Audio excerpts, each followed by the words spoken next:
Perfect's in the hallway. I just saw him. So There we go. Good morning. Today is Tuesday, April 25th, 2023.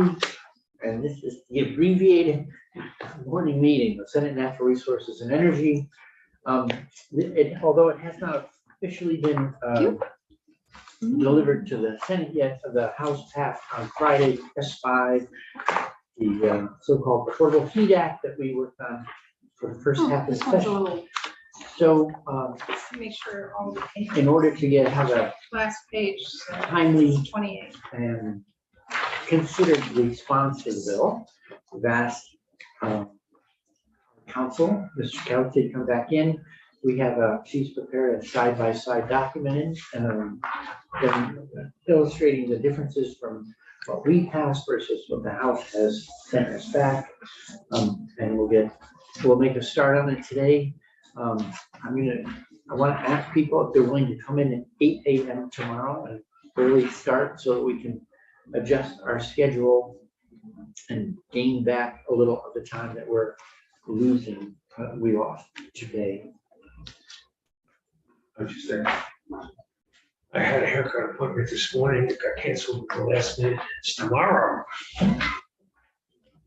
Well, we'll appreciate your consideration and see if that can work. Okay. With that, let's ask. We won't go all the way through. Mr. Kowski, if you can start us on the walkthrough of the S5 side, please. Thank you. Ellen Tchaikovsky, Office of Legislative Counsel. Today you have the S5 side-by-side dated April 21st, 2023. I know you are all anxious to see S5 as passed by the House. It does not exist yet, so it is not on the website. However, I just spoke to the editors and it should be on the website within the hour. So it's almost ready. But what's in front of you, the left-hand column is what this committee passed, as well as the amendments that were added by the Appropriations Committee. So, but in the right column is what the House passed, and the changes are highlighted in yellow. A couple of sort of broad, big picture there. Bill sought to add references to public health in multiple places. They also changed the interaction with the tax department. And then there are a couple of changes with the check back provision that I think are clarifying. And there's some changes in the penalty section. So I will review all of those as well. So the first change is on page 1 of the side-by-side. It's in the intent section. It adds protecting public health as part of the intent. Still on page 1. So, another change that's in this is, so first here in subsection C in 8122, 8122C now reads, an obligated party shall obtain the required amounts of clean heat credits through delivery of eligible clean heat measures by default delivery agent, unless the obligated party receives prior approval from the commission to use another method as described in 8125.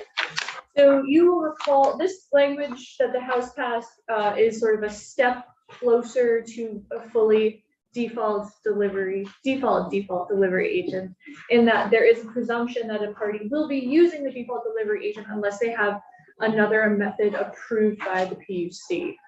So we'll see that language in 8125. The next change is on page 2 of the side-by-side. It's in the definitions. So the definitions of customer with low income and moderate income have been changed slightly. So in the definition, number 5, customer with low income means a customer with a household income of up to 60% of area or statewide median income, whichever is greater, as published annually by HUD, or a customer who qualifies for a government-sponsored low-income energy subsidy. So the addition here is statewide, so it's area or statewide median income, whichever is greater. And that language is also added in the definition of customer with moderate income. But there also the phrase or customer who qualifies for a government-sponsored low-income energy subsidy already existed elsewhere in the bill. Cool.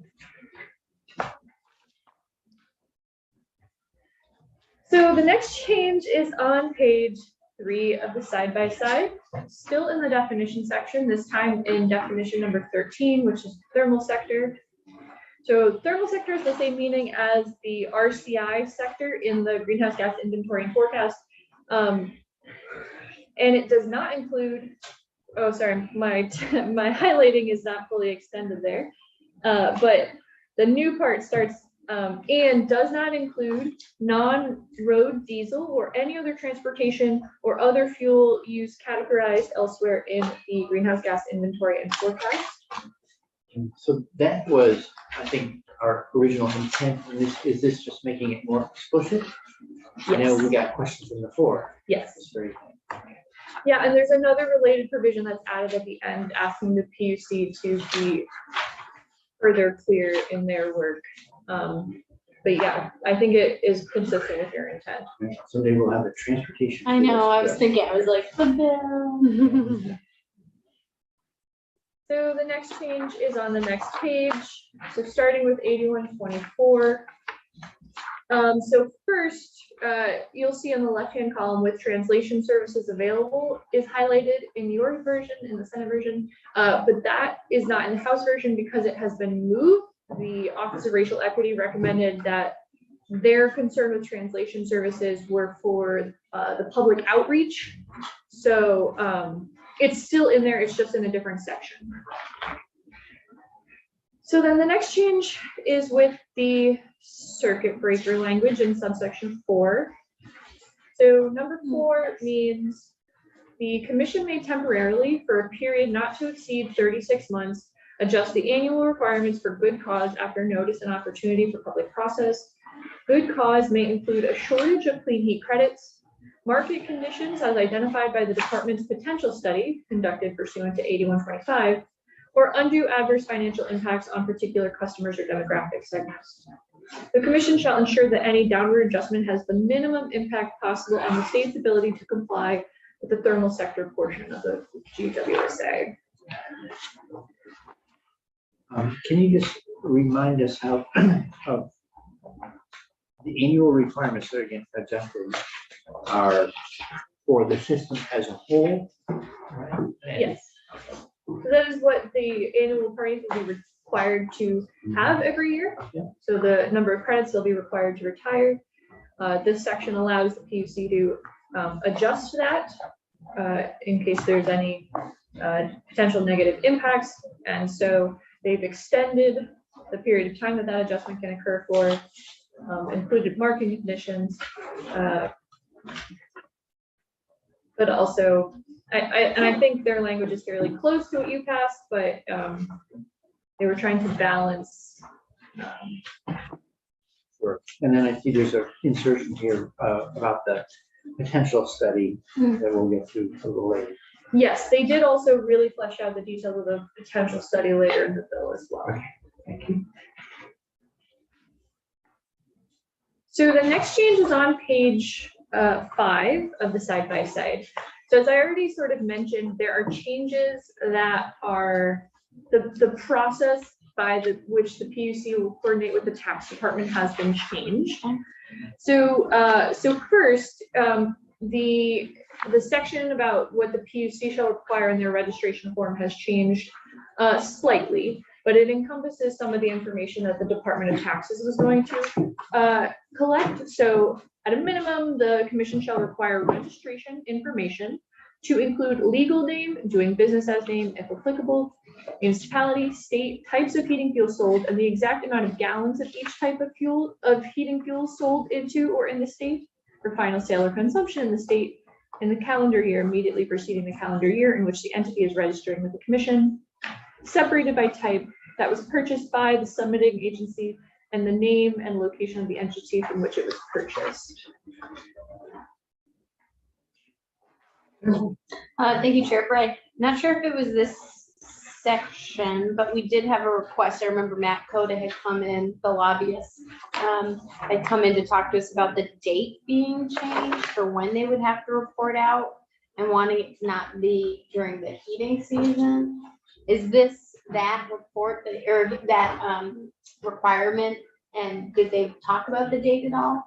So this is referring to the registration. So the registration hasn't changed. That is still at the beginning of the year.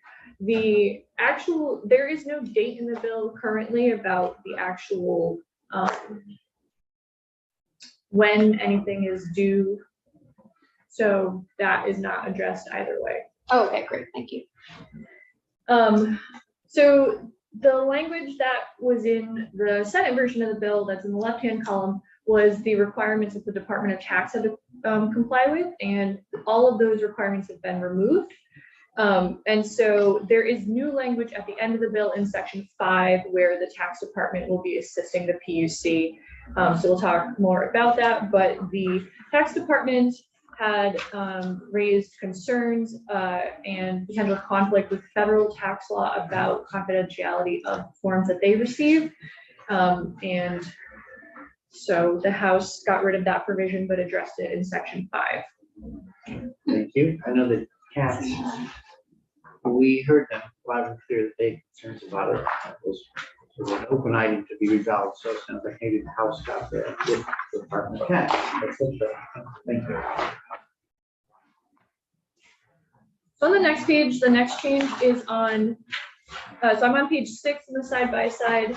So next, in the equitable distribution of clean heat measures, there are a couple of changes. So first, so the clean heat standard shall be designed and implemented to enhance social equity by prioritizing customers with low income, moderate income, those households with the highest energy burdens, residents of manufactured homes, and renter households with tenant paid energy bills. So residents of manufactured homes have been added in a couple other places in the bill as well. It feels like intent we had had. But Yeah, that was another thing we discussed, and language was evolving even as we were getting ready to vote. So then there is another change down at the bottom, number 2. So of their annual requirement, each obligated party shall retire at least 16% from customers with low income and an additional 16% from customers with low or moderate income. Oh. And so I do think you briefly discussed that.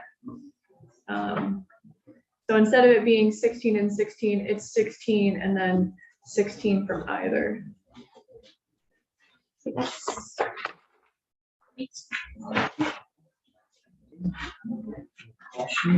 Okay, onward.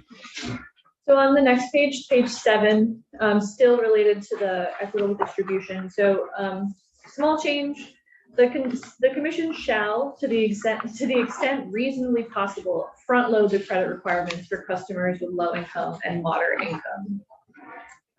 Your version said shall consider front loading the credit requirements. My ears perk up when I see adverbs in statute. So can you just say very briefly, how does someone determine what's reasonably possible? I'm not trying to give you a hard question. I'm just trying someone will read this and say, what does it mean? Or I'm reading it, I'm saying, what is it? So in this section, you have given the PUC the authority to say that the minimum amount of credits required from low income and moderate income customers is 16% and 16%. They have the ability to require more than those percentages, and this is directing that to the extent reasonably possible that be increased. Now, there will need to be a consideration because the price of those credits is not currently known. And so after the price of those credits will be known, there will be a analysis. Reasonably possible is not defined anywhere, and it does not have a legal case law definition that I'm aware of. It is stronger than consider. Okay. Thank you. That the word reasonable reasonably shows up all over the law. Yes, but Yeah. being used in this context is fairly specific. Thank you. I don't want to take us down any rabbit holes. Onward. So the next change, so the reference to the equity advisory group is being struck in the next page. So another change that you will see at the end of this bill is that the equity advisory group is going to sunset.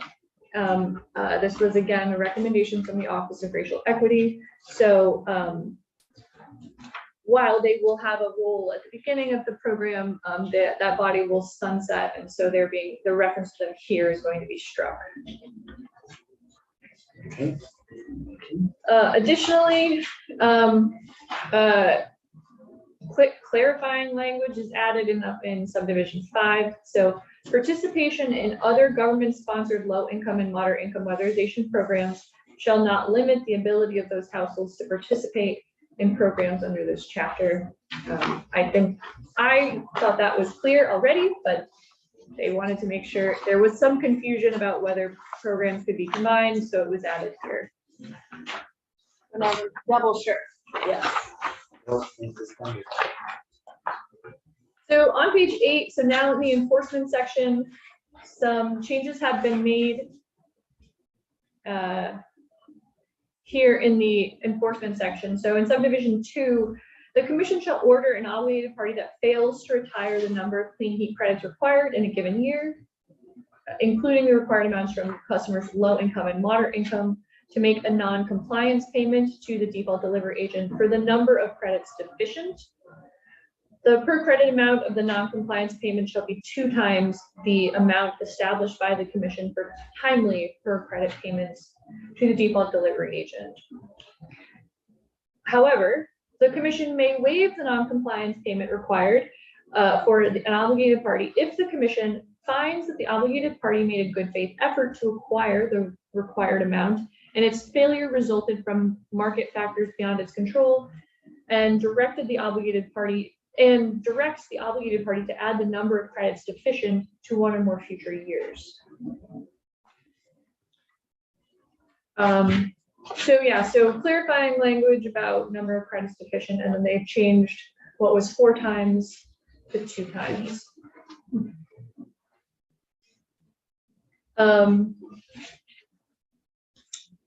The credits that are rolled forward to a future obligation have they already been doubled by the time, or they may waive it and just roll them forward? Like you don't lose the obligation, but you can fulfill it in a future year. Yes. Okay. Yeah, you wouldn't, no. They're not. No, it's not double. double, it's Yeah. waiving the double penalty. Okay.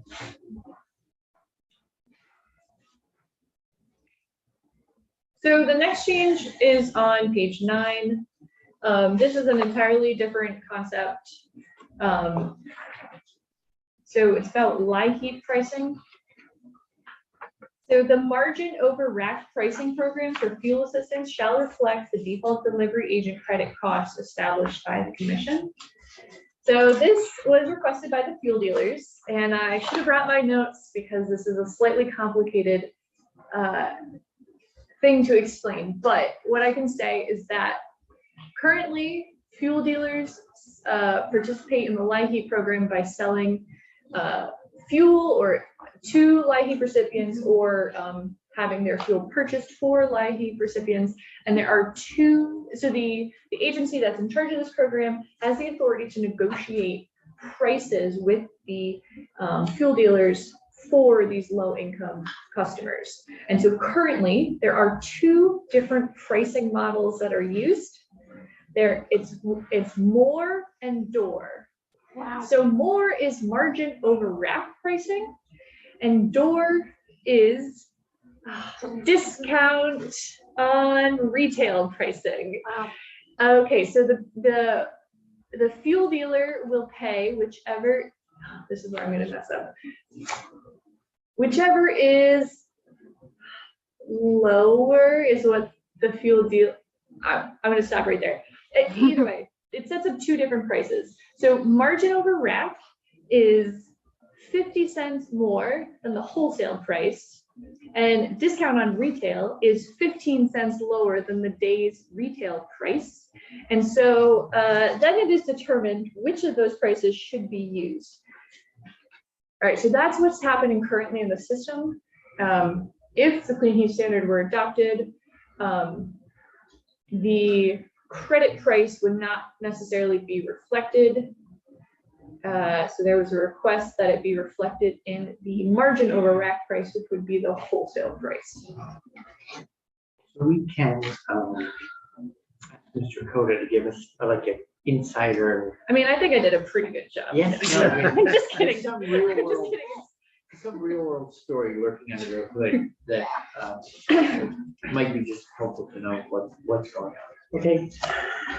But it won't take us long, we can say that. We'll ask good questions and keep going. Thank you for that. And I also don't quite understand the significance of that choice, but we can get, we'll come back to it.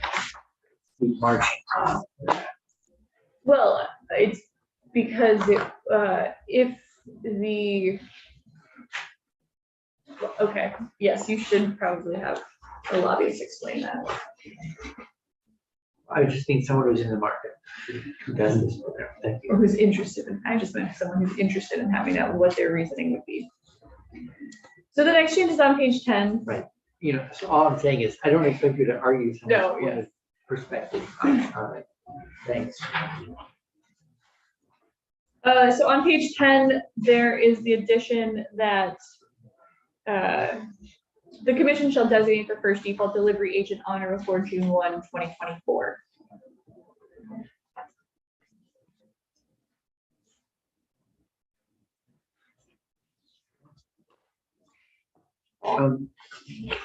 This is reminding me to ask, have you, as part of doing the work with the house, did you revise your time? Do you have a timeline, revised timeline that reflects? I do have a timeline, yes. Okay, great. When it's settled, I don't know if you have to wait for the formal edited version from. No, I already did it, like I did this one, so yeah. Okay, great. If you could send that to us and to Jude, we'll distribute it and post it. She's fast. Well, I was asked a significant number of times in the last 3 days about this bill, so I have been responding to the many requests. Thank you. So on page 11, we're still in this section with the default delivery agent. So, so use of the default delivery agent, an obligated party shall meet its annual requirement through a designated default delivery agent appointed by the commission. However, the obligated party may seek to meet its requirement in whole or in part through one or more of the following ways: by delivering eligible clean heat measures, by contracting for delivery of eligible clean heat measures, or through the market purchase of clean heat credits. An obligated party shall be approved by the commission to meet its annual obligation, its annual requirement using a method other than the default delivery agent if it provides sufficient details on the party's capacity and resources to achieve the emission reductions. This approval shall not be unreasonably withheld. So the PUC was interested in having the obligated parties provide a plan on how they were going to meet their credit requirements. And so they are asked to describe their capacity and resources if they're not going to use the DDA. So it sounds like it formalizes the kind of opportunity that we talked about from the beginning, that people don't necessarily have to end up doing all their transactions through the call. Yeah. And so it's a couple minutes after 12. Are people comfortable just finishing this section, which would be to the top of the next page, and then we'll adjourn? Yes, please. Okay. So in the next paragraph, the commission shall provide a form for an obligated party to indicate how it intends to meet its requirement. The form shall require sufficient information to determine the nature of the credits that the default delivery agent will be responsible to deliver on behalf of the obligated party. The commission, if the commission approves of a plan for an obligated party to meet its obligation through a mechanism other than the payment to the DDA, then the commission shall make such approvals known to the default delivery agent as soon as practicable. So that was more just grammar. Subsection 3, the commission shall by rule or order establish a standard timeline under which the default delivery agent credit costs or costs are established, and by which an obligated party must file its form. The default delivery agent's schedule of costs shall include sufficient costs to deliver installed measures and shall specify separately the cost to deliver measures to customers with low income and customers with moderate income as required in 8124. So that was also implicit, but making it explicit.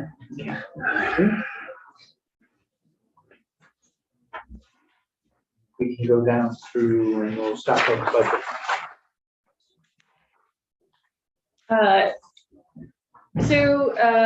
Then on page 12, the default delivery agent shall deliver credible clean heat measures either directly or indirectly to end-use customer locations in Vermont sufficient to meet the total aggregated annual requirement assigned to it, along with any additional amount achievable through non-compliance payments. Clean heat credits generated through installed measures delivered by the default delivery agent on behalf of an obligated party are creditable in future years. Those credits are not required to meet the obligated those credits not required to meet the obligated party's existing obligations shall be owned by the obligated party. So if obligated party uses the DDA, they install a heat pump. That heat pump has a 10-year lifespan. Those credits are owned by the DDA, the obligated party into the future. If at some point the obligated party has more credits than they need, they don't need to count towards their obligation, the credits will be owned by the obligated party. Okay. Which I think implies that they are allowed to then sell. Yeah, I was just gonna say, if they're owned, can they then sell? Okay. If you're running a surplus, you've met your obligation, you can sell credits to the market. Okay, so thank you, everyone. So let's pause there, we'll pick back up. The request I made to the committee, member before you came in was 10 people convene tomorrow at 8 o'clock. We lost time this morning. If we could recapture some of that time, we'll move our 8:30 appointments to 9 and recapture an hour in the morning. That should allow us to finish this and pace. The other thing is I know that we were going to be voting the bottle bill, and I'd love to. Are people game for possibly reconvening later in the afternoon simply to hold that vote so that we save a legislative day? And what, today or tomorrow? Later today, probably 4:15, 4:30 or something like that. Okay, I'm here. great. So let's do that, and we won't lose a day because of the rejiggering of our agenda. Which time would you like, 4:15 or 4:30? How about 4:15? Because 4:15. chair's meeting is usually 4:30.